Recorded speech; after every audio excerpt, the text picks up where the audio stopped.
Dear students, I welcome all of you to the course of the History and Culture of Pakistan by Nigel Kelly. This course is specifically designed for pre and O levels, and we are going to cover this syllabus under the playlist of Pakistan Studies. Before starting with today's actual topic, I want to introduce you to the content of this subject so as to add more to your understanding. When considering the content of this subject, you will find section 1 as being culture and political background to Pakistan movement. इस section में हम देखेंगे कि ऐसी developments कौन सी रहीं before Pakistan existence कि जिनकी वजह से पाकिस्तान जो मूवमेंट है उसको एक स्मूथ पाथवे मिला. ड्यूरिंग इंटायर दिस इन्वायरमेंट ऐसे कौन से रिलीजियस फिगर्स या पॉलिटिकल फिगर्स रहे जिन्होंने सोसाइटी एंड मुस्लिम जो नेशन थी उनकी कलेक्टिव वेलबींग के लिए सोशल स्टैंडिंग को इम्प्रूव करने के लिए अपनी सर्विसेज ऑफर की.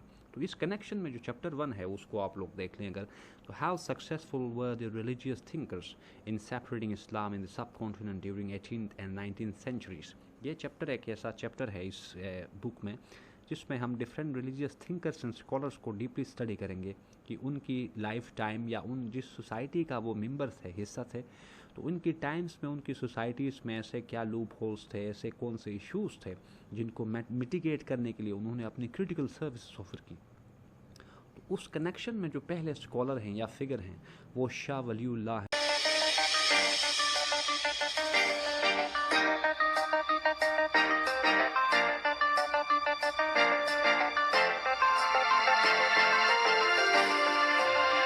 Yes, LA people, I believe you're doing great, and I welcome and appreciate your presence in Cuckoo's Study Lab.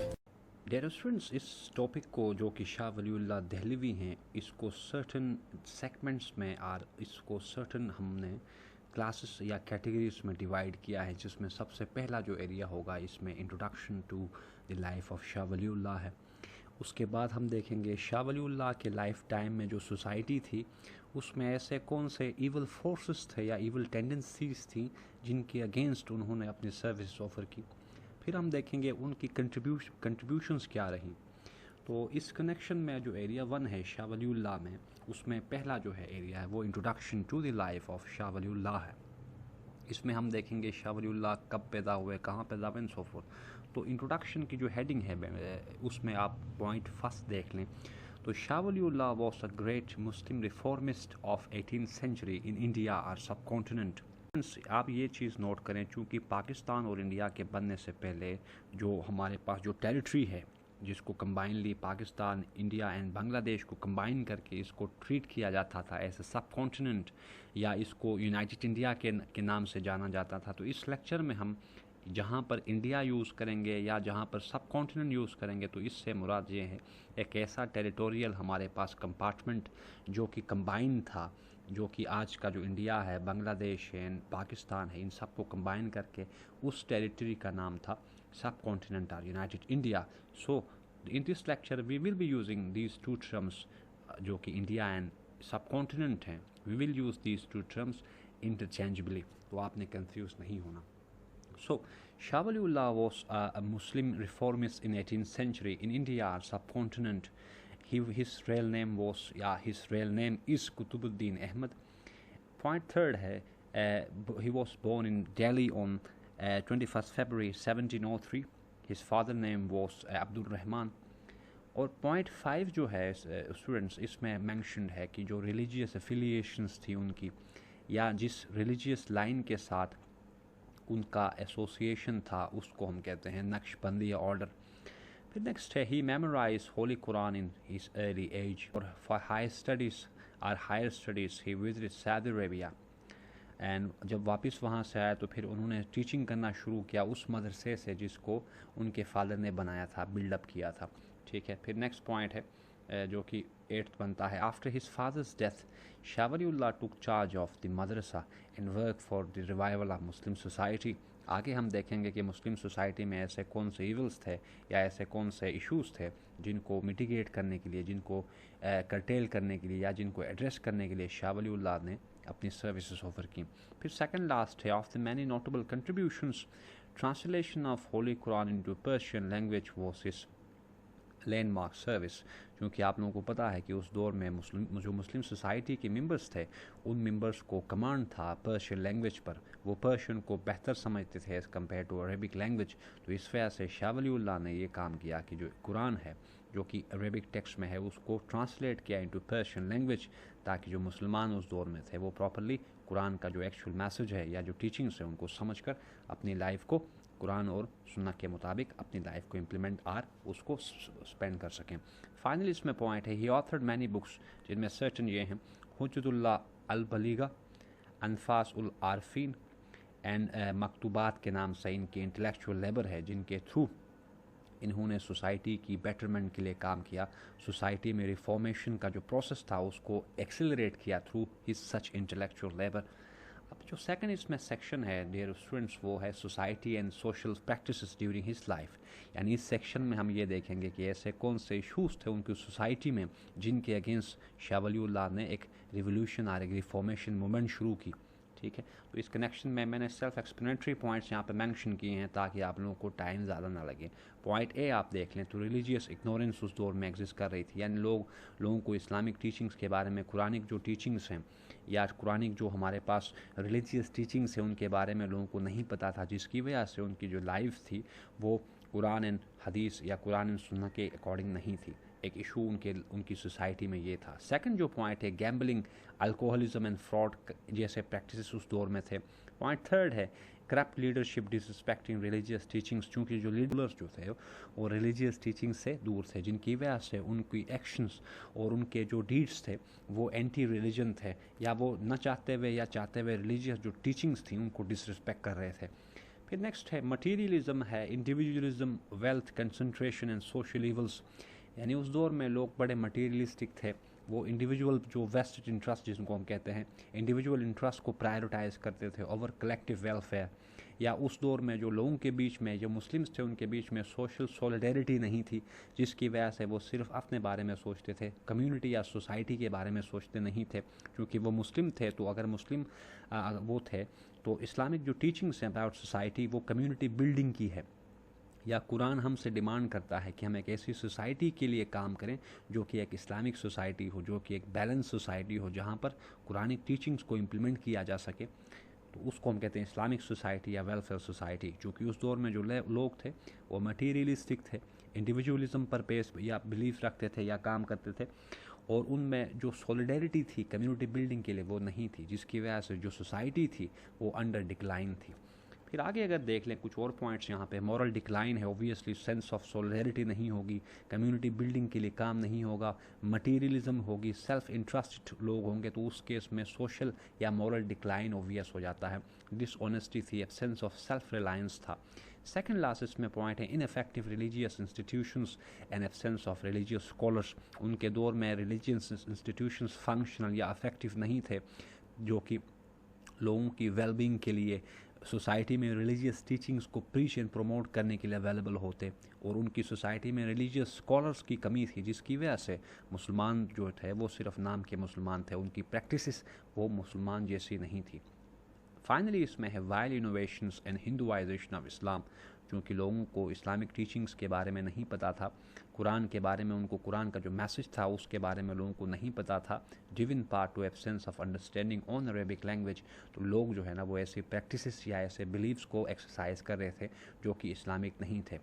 और उस दौर में जो हिंदूज थे उन्होंने अपने कल्चरल वैल्यूज़ अपने कल्चरल जो आइडियोलॉजीज़ थी उनको मुसलमानों के ऊपर इम्प्लीमेंट करके ऐसे प्रेजेंट किया था जैसे वो वैल्यूज़ या जो वो कल्चरल नॉर्म्स थे वो इस्लामिक ही हैं, और ऐसे प्रेजेंट कर रहे थे जैसे there was no difference between Islamic religion और Islamic teachings and Hindu religion. तो ये ऐसे सर्टन इशूज़ थे जो कि एग्जिस्ट कर रहे थे ड्यूरिंग शाह वलीउल्लाह's लाइफ इन हिज सोसाइटी।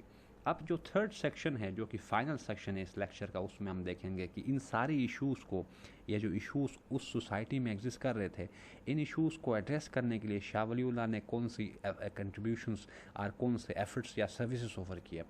इस सेक्शन को सर्टन सब सेक्शन में मैंने डिवाइड किया है ताकि आप लोगों को प्रॉपर्ली समझ आए कि एकेडमिक इंस्टीट्यूशन के थ्रू या इंस्टीट्यूशन में उन्होंने क्या कंट्रीब्यूट, कैसे कंट्रीब्यूट किया, पॉलिटिक्स में कैसे किया, और एजुकेशन सेक्टर जो है उसमें कैसे इंटेलेक्चुअली उन्होंने अपने सर्विसेज ऑफर की।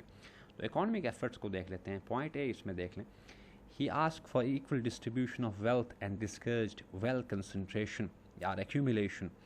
शाह वलीउल्लाह ने जो लीडर्स थे उस दौर में उनको कहा कि सोसाइटी में अगर वेल्थ जो है ना वो इक्वली डिस्ट्रीब्यूट नहीं होगी, वेल्थ एक्यूमुलेट और कंसनट्रेटेड होगी in the hands of few, तो उस केस में सोसाइटी एक इम्बैलेंस सोसाइटी होगी।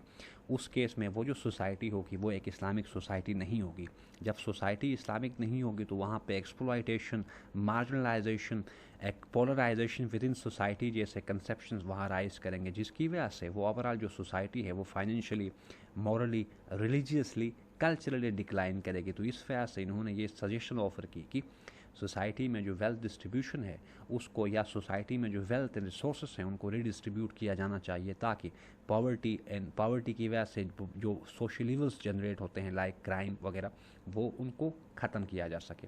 फिर पॉइंट बी है, he work for an effective system of ज़कात, जो कि इस्लामिक टीचिंग्स में हमें ये बताया जाता है या कुरान हमसे डिमांड करता है कि एक ऐसे इंस्टीट्यूशन को इस्टेब्लिश करें इन द फॉर्म ऑफ ज़कात जो कि इंश्योर करे वेल्थ रीडिस्ट्रीब्यूशन को, जो कि ये इंश्योर करे कि even distribution of resource and wealth, ताकि सोसाइटी एक बैलेंस एंड एगालिटेरियन सोसाइटी हो, सोसाइटी में पॉवर्टी और डेप्रिविएशन एंड एक्सप्लॉयटेशन ना हो। तो इस वजह से शाह वलीउल्लाह ने ये सजेस्ट किया कि सोसाइटी में जो इंस्टीट्यूशन है ज़कात का, जो कि इनफेक्टिव था, डिसफंक्शनल था उस केस में, उसको रिवेम्प करने के लिए उन्होंने सजेशन ऑफर की। फिर पॉइंट सी है, he recommended imposition of taxes on influential ones, क्योंकि आप लोगों को पता है सोसाइटी में सर्टन ऐसे हैंडफुल लोग होते हैं जो इन्फ्लुएंशियल वंस होते हैं, like in case of Pakistan, जिनके कंट्रोल में वेल्थ इन बाकी जो इंस्टीट्यूशंस हैं, पॉलिटिक्स वगैरह, उनके कंट्रोल में होते हैं। तो शाह वलीउल्लाह ने इस वजह से ये पॉइंट रेस किया कि जो टैक्सेशन का जो सिस्टम है उसको रीओरिएंट किया जाना चाहिए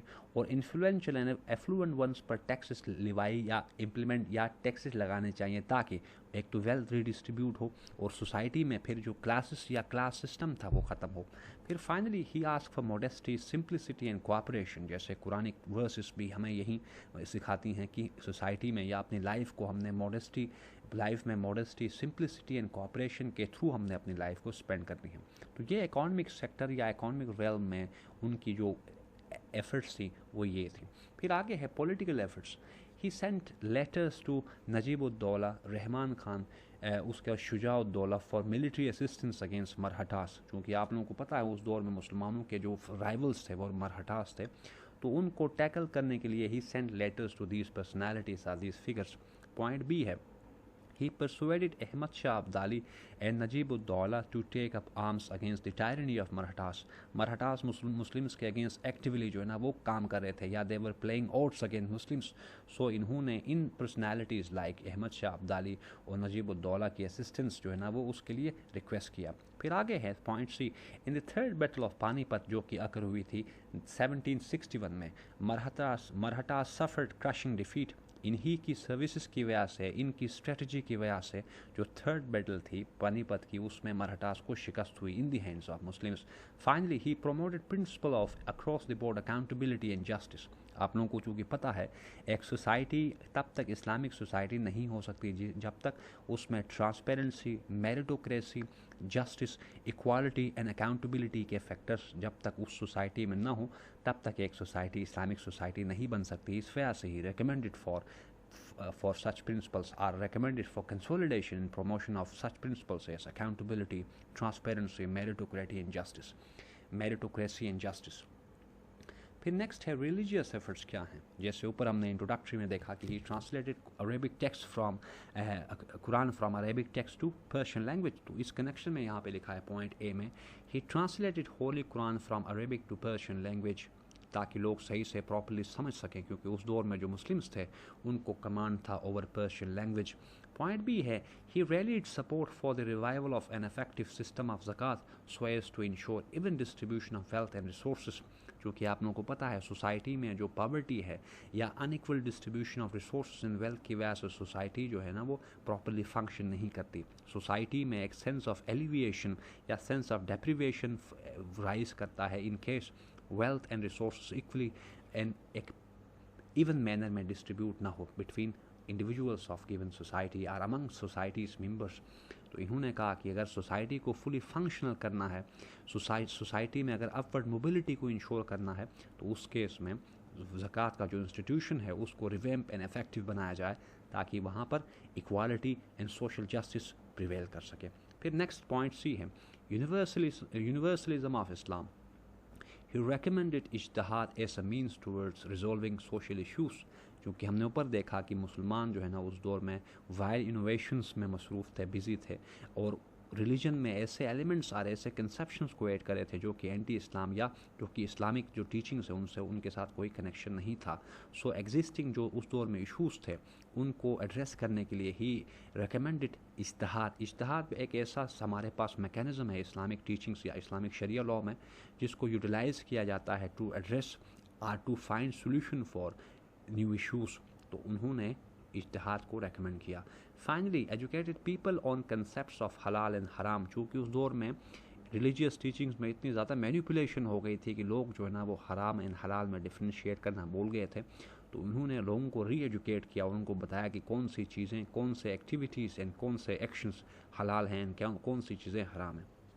फाइनली लिटरेरी या इंटेलेक्चुअल सर्विसेज की बात करें तो publications to combat ignorance and anti Islam movements, जिसमें से हमने रिसाला दानिशमंदी के नाम से इन्होंने एक मैगज़ीन जो है ना वो पब्लिश किया, और इस मैगज़ीन के थ्रू उन्होंने कोशिश की कि जो सोसाइटी में इग्नोरेंस है और जो एंटी मुस्लिम इस्लाम मूवमेंट्स हैं उनको टैकल किया जा सके। पॉइंट बी है he contributed to the progression of फिक्र, यानी कि जूरिस्प्रूडेंस में उन्होंने काम किया बाय प्रोमोटिंग दिस मैकेनिज्म इज्तिहाद। शरिया लॉ में हमारे पास 2 सोर्सेस हैं, एक प्राइमरी एंड दूसरा सेकेंडरी सोर्सेस है। प्राइमरी सोर्सेस में कुरान एंड सुन्ना है, सेकेंडरी सोर्सेस में इज्तिहाद है, इजमा है, कियास एंड सो फोर्थ। तो इन्होंने प्रोमोशन ऑफ इज्तिहाद पर काम किया। पॉइंट सी है he explained basic principles, rules and conditions for इज्तिहाद। चूँकि इज्तिहाद को इन्होंने प्रमोट किया था, प्रीच किया, तो साथ ये बताया कि कौन से ऐसे इंडिविजुअल्स हैं या इज्तिहाद करने के लिए प्रॉपर क्राइटेरिया क्या है, कौन सा चैनल है जिसके थ्रू इज्तिहाद किया जा सकता है, किस तरह के इंडिविजुअल्स, उनकी क्या क्वालिफिकेशन होनी चाहिए, क्या एक्सपर्टीज़ एंड क्रेडेंशियल्स होने चाहिए जो इज्तिहाद का जो प्रोसेस है या इज्तिहाद का जो पूरा मैकेनिज़्म है उसको रन कर सकते हैं या इज्तिहाद को फॉलो कर सकते हैं, प्रैक्टिस कर सकते हैं। फिर नेक्स्ट है recommended the holy Quran and सुन्ना as the primary sources for formulation of Islamic law.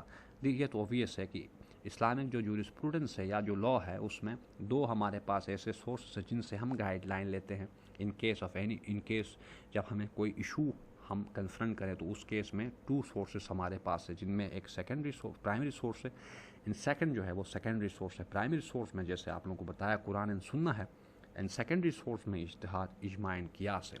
सो ये कंट्रीब्यूशंस रहीं शाह वलीउल्लाह की, जिनके थ्रू उन्होंने सोसाइटी की इम्प्रूवमेंट के लिए काम किया, जिनके थ्रू उन्होंने सोसाइटी को रिफॉर्म किया। So this is all for today, people. If you got any confusion related to this topic, please let me know about your issues through your comments. I will address them in my next lecture. Thank you very much.